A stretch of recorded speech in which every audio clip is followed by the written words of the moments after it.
کہ جو برکت لے کے آئے، جو رحمت لے کے آئے، جو مغفرت لے کے آئے۔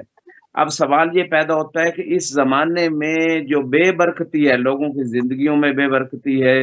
لوگوں کے مال میں بے برکتی ہے، لوگوں کے اعمال حسنہ میں بے برکتی ہے، تو میں سمجھتا ہوں جو بے برکتیوں کا زمانہ آ چکا ہے، تو اس مہینے کے سے فائدہ اٹھاتے ہوئے مومنین مومنات کو چاہیے کہ اپنی زندگی میں برکت کا وسیلہ بنائیں، اپنے اعمال میں، اپنے رزق میں، اپنی روحانیت میں۔ تو برکت کا معنی یہ ہوتا ہے کہ چیز تو تھوڑی مقدار میں ہے، لیکن اس میں خدا نے ایسی وسعت، ایسی کوئی برکت رکھی ہے کہ اس سے بہت سارے مسائل حل ہوتے ہیں۔ مال تھوڑا ہے، ضروریات زیادہ پوری ہو رہی ہیں، اور بعض بے برکتی کا معنی یہ ہے کہ چیز زیادہ ہے اور حاجات پوری نہیں ہو رہی۔ تو اس کی مثال صحیح چوتھے امام سے بھی کسی نے پوچھا تو امام نے جواب دیا کہ دیکھیں، کتے بہت زیادہ ان کے بچے پیدا ہوتے ہیں، لیکن وہ آپ کو ان کی کثرت معاشرے میں نظر نہیں آتی۔ اس کے برعکس بکریاں، بھیڑ بکریاں، ان کو ذبح بھی کیا جاتا ہے اور بچے بھی ان کے کام پیدا ہوتے ہیں، اس کے باوجود آپ کو ریوڑ نظر آتے ہیں۔ تو یہ ہے برکت۔ دوسری طرف یزیدیت، جو پوری دنیا کے اوپر جن کی حکومت تھی یزید کی، اس کی بے برکتی یہ ہوئی کہ عمر بھی ختم ہو گئی، 3 سال کے بعد ہلاک ہوا یزید، اور آج تک اس پہ لعنت پڑ رہی ہے، اور کوئی اپنے آپ کو یزید کہلانے کا یا اس کی اولاد کہلانے کے لیے تیار نہیں ہے۔ اور دوسری طرف اہل بیت کو کربلا میں ذبح کر دیا گیا، لیکن ایک امام زین العابدین اور ایک امام باقر، دو ہستیاں جن کے ذریعے سے سادات پوری دنیا میں پھیل گئے۔ تو یہ برکت اسے کہتے ہیں۔ تو یہ برکت کا مہینہ ہے، اس سے فائدہ اٹھانا چاہیے ہر جہت سے۔ اور پھر فرمایا شہر ہو عند اللہ افضل الشہور، یہ وہ مہینہ ہے کہ اللہ کی بارگاہ میں تمام مہینوں سے افضل ہے۔ وَأَيَامُهُ أَفْضَلُ الْأَيَّامِ وَلَيَالِهِ أَفْضَلُ اللَّيَالِي وَسَاعَتُهُ أَفْضَلُ السَّاعَاتِ، کہ جس کے دن تمام دنوں سے افضل ہیں، جس کی راتیں تمام راتوں سے افضل ہیں، جس کی گھڑیاں تمام گھڑیوں سے افضل ہیں۔ تو اس مہینے کی عظمت کو بیان کرتے فرماتے ہیں وَشَهْرٌ دُعِيتُم فِيهِ إِلَىٰ ضِيَافَةِ اللَّهِ، یہ وہ مہینہ ہے جس میں آپ اللہ کے مہمان ہو۔ کسی عام انسان کا جب انسان مہمان بنتا ہے، یہ بھی ایک بعض اوقات انسان کے لیے بڑے سکون کی بات ہوتی ہے، لیکن یہاں تو اللہ کا مہمان ہے۔ کسی خاص پرسنالٹی کا بندہ گیسٹ مان جائے تو ساری زندگی فخر کرتا ہے، یہاں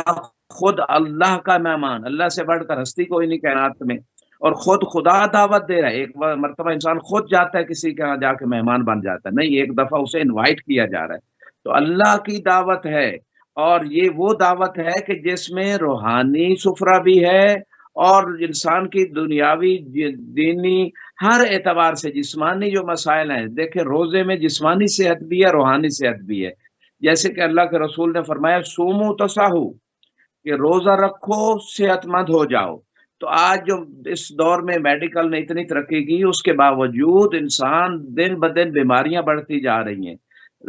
جیسے جیسے علاج ہوتا ہے، مرض بڑھتا گیا، جوں جوں دوا کی جتنی ریسرچ اتنی بیماریاں زیادہ ہو رہی ہیں۔ تو روزے، حالانکہ جو لوگ روزے کو نہیں بھی مانتے، جو ڈاکٹر حضرات، وہ بھی روزے کے بارے میں لوگوں کو سجیشن دے رہے ہیں، مریضوں کو۔ تو روزے میں جسمانی صحت بھی ہے، روحانی صحت بھی، جیسے کہ قرآن میں ارشاد ہوتا ہے کوتبہ یا ایھا الذین آمنوا کوتب علیکم الصیام کما کوتب علی الذین من قبلکم لعلکم تتقون، کہ ایمان والو آپ پہ روزے فرض کر دیے گئے جیسے پچھلی امتوں پہ فرض کیے گئے تھے، تاکہ تم متقی بن جاؤ۔ تو تقوی روحانی صحت ہے۔ اور پھر دوسرے مقام پہ وان تصوموا خیر لکم، قرآن میں، کہ روزہ رکھو تمہارے لیے بہتر ہے۔ تو اللہ جو بنانے والا ہے، جو خالق ہے اس مخلوق کا، جیسے ایک موبائل کوئی کمپنی بناتی ہے، وہ بہتر جانتے ہیں کہ اس موبائل کے لیے کیا فائدہ مند ہے، کیا نقصان ہے۔ اسی طرح اللہ نے انسان کو خلق کیا ہے، تو خدا بہتر جانتا ہے کہ انسان کے لیے کون سی چیز فائدہ مند ہے۔ تو جب ایک مہینہ روزہ رکھوا کے بندے سے اللہ انسان کے لیے کہہ رہا ہے کہ تیرے لیے خیر ہے، تو اس کا مطلب ہے دنیا کی بھی خیر ہے، صحت روحانی کی بھی خیر ہے، صحت جسمانی کی بھی خیر ہے، آخرت کی بھی خیر ہے۔ تو یہاں پہ یہی اللہ کا رسول فرما رہے ہیں اس خطبہ میں، وَجُعِلْتُمْ فِيهِ مِنْ أَهْلِ كَرَامَةِ اللَّهِ، یہ وہ مہینہ ہے کہ جس مہینے میں آپ کو رسپیکٹ دی گئی ہے۔ کوئی آج دنیا کا کوئی منسٹر، کوئی آفیسر رسپیکٹ دے دے تو بندہ ساری زندگی کہتا ہے فلاں نے مجھے رسپیکٹ دی تھی۔ بھائی وہ اللہ رسپیکٹ دے رہا ہے بندے کو، اور پورے مہینے کے لیے انسان کو جو ہے نا وہ اکرام اور احترام دینا چاہتا ہے کہ آؤ میرے مہمان بن جاؤ، اور میرے مہمان بن کے رسپیکٹ اور کرامت اور مقام کو حاصل کر لو۔ تو دنیا جو ہے نا وہ کرامت کے حصول کے لیے بعض اوقات لوگ کتنے پاپڑ بیلتے ہیں کہ صاحب کرامت ہو جائیں. تو جب خود اللہ کہہ رہے آؤ میرے مہمان بنو اور ایسے بنو جیسے خدا چاہتا ہے، ان کنڈیشنز کا، ان شرائط کا خیال رکھتے ہوئے، تو صاحب کرامت بن جاؤ گے. اور خدا نے قرآن میں ایک سٹینڈرڈ بھی رکھا ہے، ان اکرمکم عند اللہ اتقاکم. اہل دنیا کی نگاہ میں رسپیکٹ اس کی جاتی ہے جس کے پاس مال ہو، جس کے پاس عہدہ ہو، جس کے پاس دنیا ہو. لیکن اللہ کی بارگاہ میں رسپیکٹ والا، صاحب کرامت، صاحب مقام وہ ہے کہ جتنا صاحب تقوی ہے. اور یہاں ماہ رمضان میں پورا مہینہ خدا رسپیکٹ دینا چاہ رہا ہے، مقام دینا چاہ رہا ہے، کرامت دینا چاہ رہا ہے، عزت دینا چاہ رہا ہے. لیکن اگر کوئی انسان لینے کے لیے تیار نہیں ہے، اور مجھ سے صاحب اسی مہینے کی اہمیت اور اس مہینے کی برکات کے حوالے سے اللہ کے رسول نے اپنے اس مشہور خطبہ میں، جو اتنی معتبر کتابوں میں ہے، سارے صحابہ کو جمعے کے خطبے میں ماہ رمضان سے پہلے جو ارشادات دیے، اس میں فرمایا انفاسکم فیہ تسبیح، کہ اس مہینے میں تمہارے سانس بھی عام سانس نہیں ہے کہ ویسٹ ہو رہے ہیں، بلکہ اللہ نے اتنا کرم کیا ہے کہ تمہارے سانسوں کو تسبیح کا درجہ دے دیا. یعنی فرشتے اس کو تسبیح لکھیں گے. جب روزے دار روزے سے ہوتا ہے تو اس کے علاوہ بھی رات کو بھی، یعنی خدا کی طاعت میں ہے، دن کو روزہ رکھتا ہے، نماز پڑھتا ہے، خدا کی نافرمانی نہیں کرتا، ایسے شخص کے سانس لینا بھی تسبیح لکھے جا رہے ہیں. ایسا پیکج کہاں ملے گا اور اللہ کی بارگاہ کے علاوہ. اور پھر فرمایا وَنَوْمُكُمْ فِيهِ عِبَادَةٌ، یہ وہ مہینہ ہے جس میں تمہارا سونا بھی عبادت ہے. عام دنوں میں سونا عبادت نہیں ہے، لیکن روزے دار کا سونا اور اس مہینے میں روزہ رکھ کے سو جانا عبادت قرار دیا گیا ہے. ایسا کہیں سے خدا کے علاوہ کہیں سے ایسے رحمت کے دروازے نہیں کھلیں گے کہ سونا بھی ہے اور عبادت قرار دی جا رہی ہے. ہاں، مولا علی علیہ السلام کے پڑوس میں چوتھے امام جب آئے تھے تو رات کو سو رہے تھے، تو صحابی نے کہا مولا آپ تو عبادت کرتے تھے ساری رات. تو کہا میرے جد علی کے پاس سونا بھی عبادت ہے. تو شاید اللہ کو جو ہے نا علی کے پڑوس میں سونا بھی اتنا پسند آ گیا، چونکہ علی جو اور مصطفیٰ کے بستر پہ اتنے اطمینان سے خدا کی طاعت اور رضا کے لیے سوئے تھے، تو خدا کو وہ سونا بھی پسند آ گیا. تو سونا روزے دار کا عبادت ہے. عالم کا سونا یقین کے ساتھ، یقیناً دلیل کے ساتھ، جاہل کے جاگنے سے بہتر ہے، جیسے کہ بعض روایات میں ہے. تو روزے دار کا سونا ماہ رمضان میں عبادت. جو لوگ کہتے ہیں نا جی ہم سے روزہ نہیں رکھا جاتا، پیاس لگتی ہے، بھوک لگتی ہے، یہ ہو جاتا ہے، وہ ہو جاتا ہے، ان کو تو سونے کا پیکج دے کہ بھائی ویسے جاگ کے نہیں برداشت کر سکتے بھوک پیاس، تو سو کے وقت گزار لو. سونا بھی عبادت، روزہ بھی عبادت، اور خدا کی نافرمانی سے بچ گئے انسان. ورنہ ایک روزہ بغیر عذر شرعی کے، جو نہ انسان مسافر بھی نہیں ہے، نہ مریض ہے، نہ کوئی عورت ایسی جو مثلا بچے کا مسئلہ ہے اس کا، یا اس کے دودھ پلانے کا مسئلہ ہے، یا کوئی بوڑھا انسان ہے، یا یعنی جتنے بھی شرعی عذر ہے، اگر وہ نہیں ہے اور پھر بھی روزہ چھوڑ رہا ہے، تو ایسے شخص کا کفارہ 60 روزے ہے ایک روزے کے بدلے. ایک نہیں رکھ رہا تو 60 کیسے رکھے گا؟ اگر 60 نہیں رکھتا تو 60 مسکینوں کو پھر کھانا کھلائے. اگر اور یہ بھی نہیں کرتا اور 3 دن اگر روزے چھوڑتا ہے مسلسل، یہ ہماری فقہ میں بھی ہے اور ائمہ کے فرامین کی روشنی میں عرض کر رہا ہوں، روزے یا نماز 3 سے 4 دن کی روایت ہے. تو ایسا شخص جو ہے اس کا اگر امام کی حکومت ہو یا نبی علیہ السلام کی، تو اس کی سزا قتل ہے. جیسے قتل کی سزا قتل ہے، اور اسی طرح بہت سارے گناہوں کی سزا، کسی کے 100 کوڑے ہے، کسی کا سنسار کرنا ہے. تو یہ اسلام نے سزا انسان کی مصلحت کے لیے قرار دی ہے. تو یہاں پہ موسی صاحب یہ ساری باتیں، نوم عبادت ہے، وَعَمَلُكُمْ فِيهِ مقبول، یہ عام مہینہ نہیں ہے. لوگ اس کو بھی ضائع کر دیتے ہیں، میڈیا کا دور ہے، ادھر ادھر کی فضول چیزوں میں. تو اس مہینے میں عمل مقبول ہے. یعنی جو باقی مہینے اچھا، ہیں حقوق العباد ان جو ہے، حقوق العباد کا جو ماہ مبارک سے رابطہ، اس پہ بھی ذرا روشنی ڈالیں، بہت جی امپورٹنٹ ہے.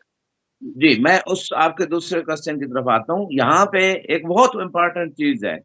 کہ انسان پورا سال جو عمل کرتا ہے اس کی گارنٹی نہیں ہے کہ وہ قبول ہے یا نہیں، لیکن اس مہینے میں جو عمل ہیں